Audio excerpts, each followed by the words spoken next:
Good morning guys, এর second day. আমাদের boat সকাল সকাল ছেড়ে দিয়েছে। এখন সময় হচ্ছে 6টা 25। আর আমাদের গন্তব্য হচ্ছে এখন বারেক্কা টিলা এবং জাদুকাটা নদী। আপনারা দেখতেই পাচ্ছেন আমার ব্যাচমেট সবাই এখনো ঘুম, তারা লেট করে ঘুমাইছে। আমি আর্লি ঘুমিয়ে গেছিলাম, আর্লি উঠে গেছি। আকাশটা পুরাই মেঘাচ্ছন্ন, সারা রাত বৃষ্টি হয়েছে, এখনো একটু আগেও বৃষ্টি হয়েছে, এখন বৃষ্টি হচ্ছে। আর আমার চারপাশের ভিউটা এমন। সো গাইস, আপনারা দেখতে পাচ্ছেন যে আমাদের হাউস বোটের পাশাপাশি অন্যান্য সকল হাউস বোটগুলো নেক্সট স্পটগুলোর উদ্দেশ্যে রওনা হয়েছে। আলহামদুলিল্লাহ ফর দিস মর্নিং সিনারিও। খুব সুন্দর একটি সকাল উপভোগ করলাম।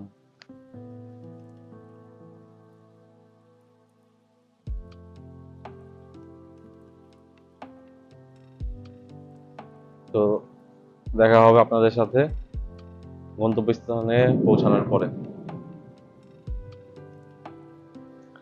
সুবহানাল্লাহ, আপনারা দেখতে পাচ্ছেন পাহাড়ের কোল ঘেঁষে মেঘগুলো সারি সারিভাবে অবস্থান করছে। মেঘের দ্বারা পাহাড়ের চূড়া ঢেকে গেছে আর হালকা হালকা বৃষ্টি হচ্ছে। অপরূপ দৃশ্য। আপনি যদি প্রকৃতি প্রেমী হয়ে থাকেন তাহলে অবশ্যই এই দৃশ্য আপনাকে এক আলাদা লেভেলের প্রশান্তি দেবে। সকাল 8টার দিকে আমাদের নাস্তা দেওয়া হয়। নাস্তায় ছিল ডিম খিচুড়ি, চিকেন, আচার, বেগুন ভাজা। আমাদের নাস্তা সারতে সারতেই আমাদের হাউস বোটটি শিমুল বাগান সংলগ্ন ঘাটে এসে পৌঁছায় এবং আপনারা দেখতে পারছেন এখানকার পার্কিং এরিয়া। সব বোটগুলো সারি সারিভাবে অবস্থান করছে।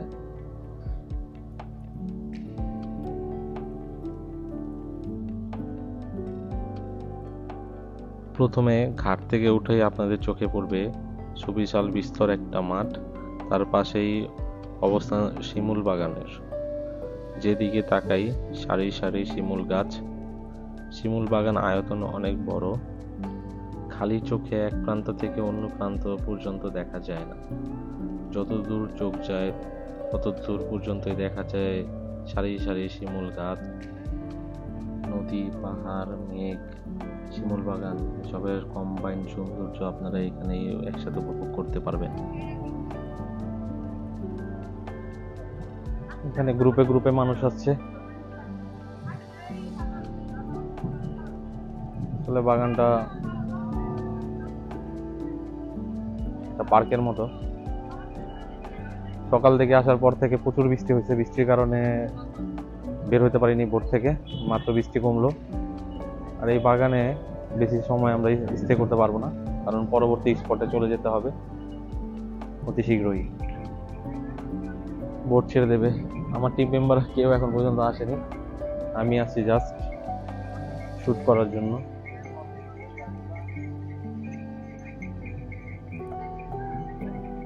শিমুল বাগান ঢুকতেই প্রথমে আপনাদের চোখে পড়বে একটা টিকিট কাউন্টার। এখানে প্রবেশের টিকিট মূল্য 30 টাকা প্রতি। চাইলেই আপনারা এখানে এসে হর্স রাইডিং সহ আরো কিছু অ্যাক্টিভিটি করতে পারবেন। তো দেখা হচ্ছে পরবর্তী প্লেসে। এখানে কয়লা ধুয়ে ধুয়ে পরিষ্কার করা হচ্ছে। এখানে কয়লাগুলো প্রসেসিং করে ভাগ ভাগ করে রাখা হয়েছে।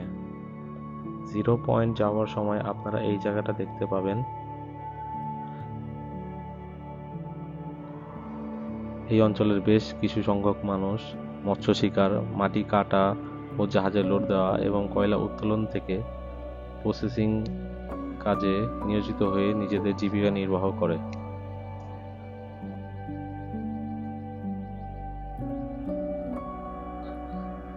এই অঞ্চলের মাটি দেশের বিভিন্ন অঞ্চলে ড্রেজিং এর জন্য যায়। আপনারা দেখতেই পাচ্ছেন কিভাবে ছোট নৌকাতে করে মাটিগুলো এনে বড় শিপে লোড দেওয়া হচ্ছে।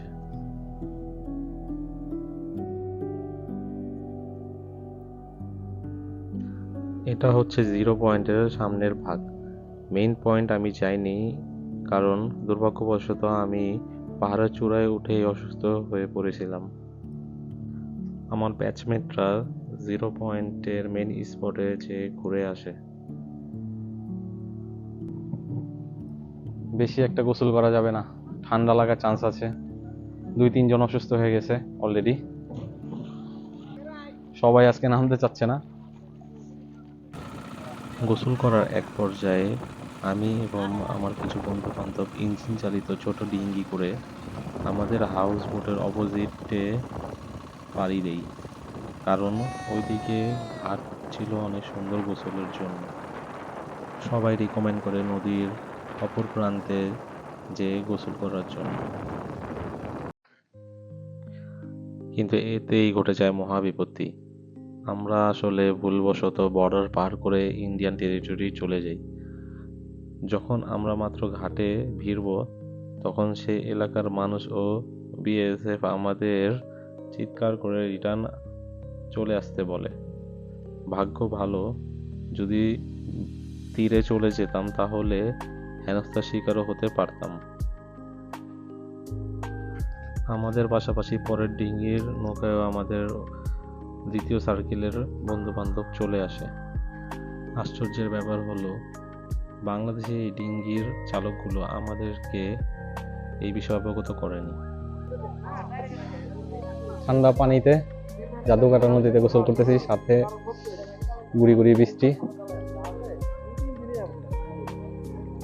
Just wow feelings. চতুর্দিকে পাহাড় এবং মাঝে এই নদীর অবস্থান। পানিগুলো ছিল টোটালি স্বচ্ছ এবং পরিষ্কার। গোসলরত অবস্থায় দুষ্টামি করার সময় আমি আমার এই দুই বন্ধুকে ক্যামেরা বন্দি করি। গোসলের সময় সবাই অনেক এনজয় করেছে।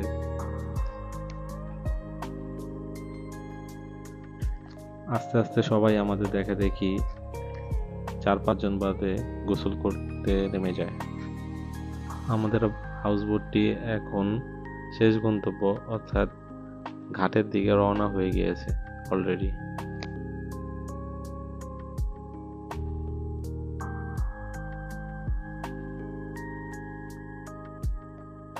হাউসবোটটি চলমানরত অবস্থায় আমার কিছু বড় ভাই ও বন্ধু বান্ধব গোসল করতে থাকে। তাদের যেন গোসল করে মনই ভরছে না। দুপুর 2টা বাজতেই শুরু হয় আমাদের মধ্যাহ্নভোজ। সকলেই পাহাড় বেয়ে ও নদীতে ঝাপাঝাপি করে প্রচুর ক্ষুধার্ত।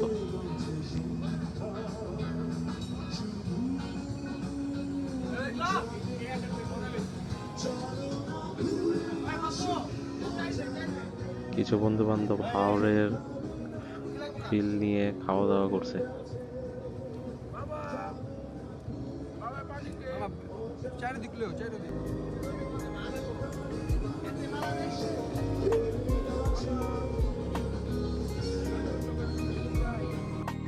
এগুলো ছিল আমাদের দুপুরের খাবার মেনু, যা ছিল অত্যন্ত সুস্বাদু।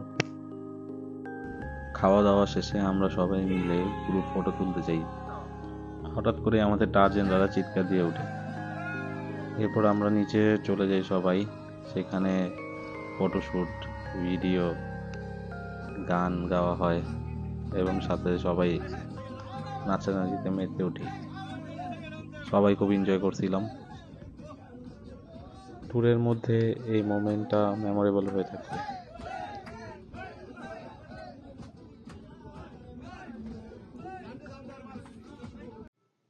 জার্নির শেষ পর্যায়ে এই পড়ন্ত বিকেলে আমরা ছাদে উঠে নাস্তা করি ও সবাই রিল্যাক্সড ভাবে আড্ডা দিই এবং প্রকৃতি এনজয় করতে থাকি।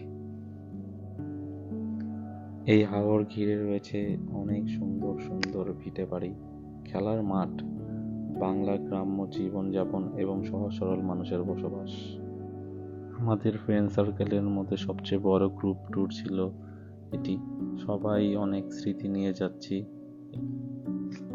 আমি আপনাদেরকে পার্সোনালি রিকমেন্ড করছি, যদি আপনাদের ইচ্ছে হয় কোনো পাল্টানা নৌকার জেলেদের মতো ভাসমান বাসায় জীবনযাপন করতে, তাহলে অবশ্যই একবার হলো টাঙ্গুয়ার হাউস বোটে উপভোগ করবেন।